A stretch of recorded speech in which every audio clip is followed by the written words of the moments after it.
100 meters of solid granite, that's all it takes. Not concrete, not steel. Not the engineered materials humans choose when they want something to last. Granite. The same rock that has absorbed every geological event this peninsula has endured for 300 million years. Satellites see everything. Heat signatures, truck movements, even unnatural shadows on the ground. You can't hide anything from them on the surface. The kind of stone that doesn't crack under pressure, it becomes pressure. Every day, satellites pass over the mountains of North Korea on a fixed schedule. American, South Korean, Japanese. Their sensors read heat signatures, disturbed soil, vehicle movement, shadow patterns that don't belong. They find what humans try to hide. They find almost everything. Almost. 100 meters of granite defeats the best imaging technology on Earth. Not by jamming it, not by deceiving it, by existing. The mountain doesn't block the signal. It simply contains more rock than any signal can penetrate. These mountains couldn't care less who lives up top. They've stood here for millions of years, and it's right through this indifferent rock that kilometers of tunnels were carved. Physics doesn't negotiate with intelligence budgets. North Korea understood this before it understood much else about modern warfare. If the surface could be watched, the surface was already lost. The answer wasn't better camouflage. It wasn't decoys or diplomatic cover. It was depth. Pure, geological, irreducible depth. The program that emerged from that logic cost an estimated $30 billion. Not for weapons, not for missiles or warheads or delivery systems. For the architecture that protects them. For tunnels drilled through mountains that were already there. Already hard. Already indifferent to whoever lived above them. 3 enemies. Satellites that never blink. Bombs designed to reach underground. Standard bunkers are useless against this monster. 30,000 pounds of steel punched through 6 meters of earth, turning concrete into deadly shrapnel. Time, which corrodes everything humans build and forgets nothing. The engineers looked at all 3 and kept drilling anyway. The mountain didn't hide the secret. It became the secret. The obvious answers were eliminated before the second meeting. Disperse the program across multiple surface facilities.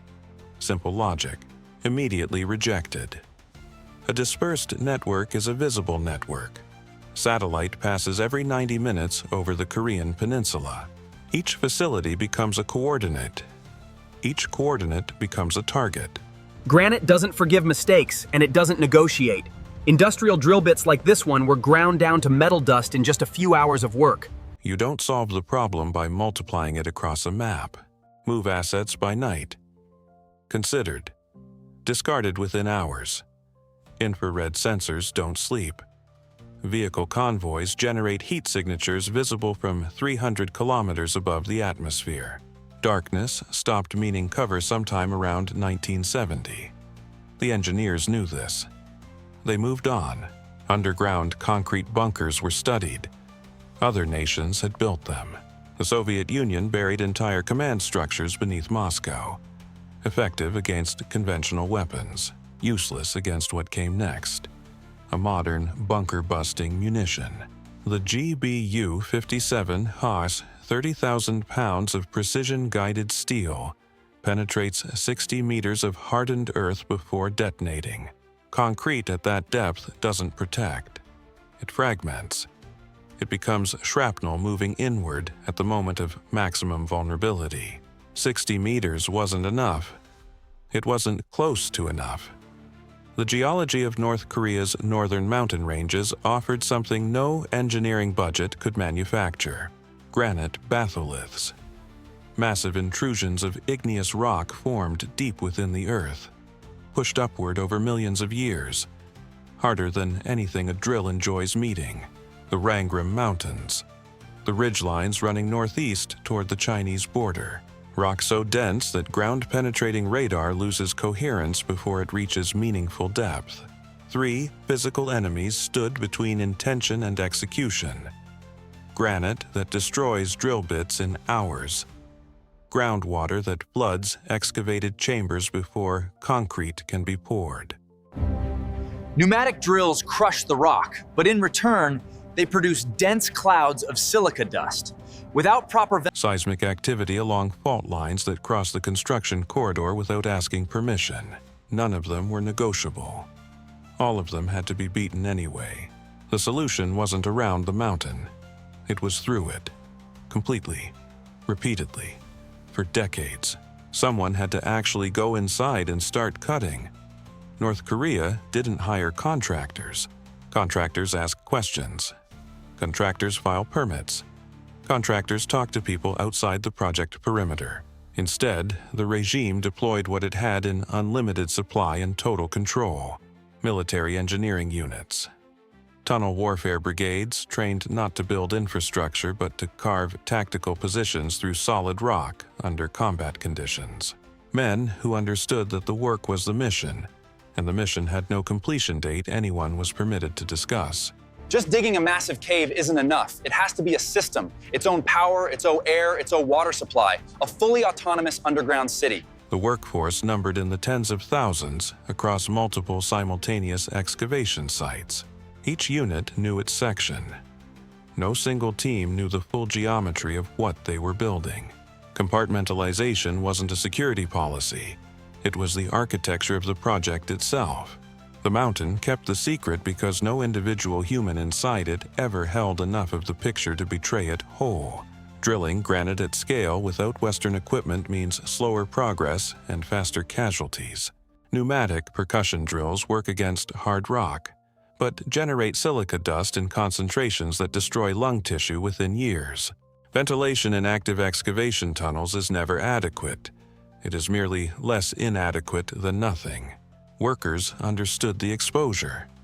They continued anyway, because the alternative to continuing was its own form of permanent damage. The mathematics of excavation were staggering. 1 kilometer of primary tunnel through granite generates approximately 40,000 cubic meters of displaced rock. The full tunnel network beneath North Korean mountain ranges estimated at over 8,000 kilometers in total length across all military applications, produced a volume of removed material equivalent to dozens of the largest stadium structures ever built. That rock had to go somewhere. It went quietly, moved at night, scattered across terrain where disturbed ground could be explained as agricultural work or forestry operations. Nothing announced itself. The mountain absorbed the labor and showed nothing on the surface except slightly different shadows that nobody was supposed to notice. The drilling never fully stopped. It still hasn't. A hole in a mountain is not a bunker. A bunker is a system. The excavated chambers beneath North Korea's granite ranges had to breathe, power themselves, supply themselves, and monitor themselves. It's not just one bunker, it's an entire network spread out across kilometers. If one entrance or an entire sector is destroyed, the rest of the system keeps functioning. They operated without any connection to surface infrastructure. Satellites could not read them, and analysts could not map them. Every dependency on the outside world was a vulnerability. The engineering goal was not depth alone. It was total autonomy, a facility that could survive the destruction of everything above it and continue functioning without interruption. Electrical power came first. Independent diesel generation systems, fuel stored in quantities calculated not by weekly consumption, but by months of sustained operation. The generators required cooling in chambers where ambient rock temperature stays constant, but machinery heat accumulates without mercy. Ventilation shafts drilled at angles move air without creating surface signatures. These signatures were not large enough to betray the volume of space below. No matter how carefully they hide it, nature remembers. See this micro-compression in the soil? The constant movement of heavy The geometry of those shafts, their diameter, their angle, their disguised exits, represents an engineering problem. It took years to solve correctly.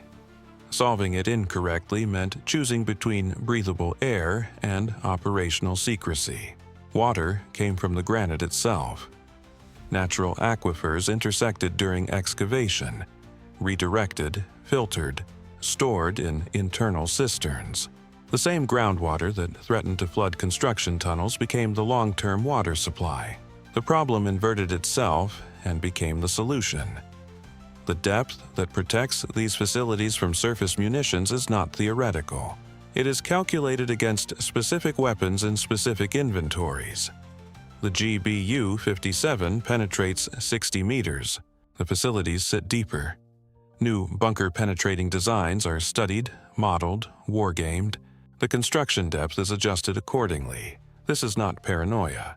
It is structural engineering in direct conversation with adversary capability, updated continuously as that capability changes. Tunnel networks connect separated facilities across distances measured in kilometers. No single entry point accesses everything. No single failure cascades to the full system.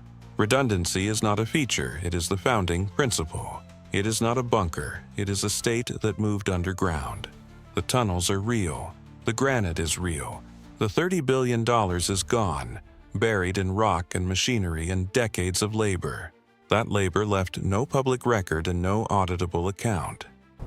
The mountain doesn't answer. It just silently absorbs billions of dollars, human labor, and the darkest secrets. The system works. It functions.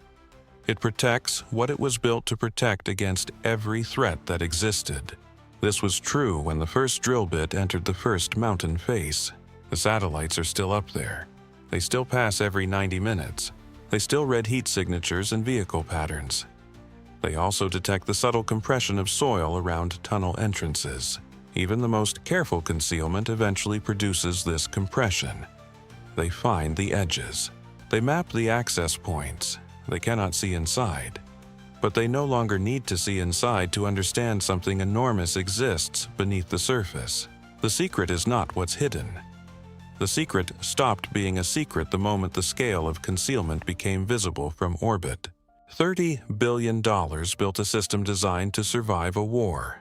Operating that system for 40 years requires something nobody has publicly calculated. Fuel, maintenance, replacement of machinery wearing down in chambers where no outside technician will ever enter. The construction problem ended. The sustainment problem never does.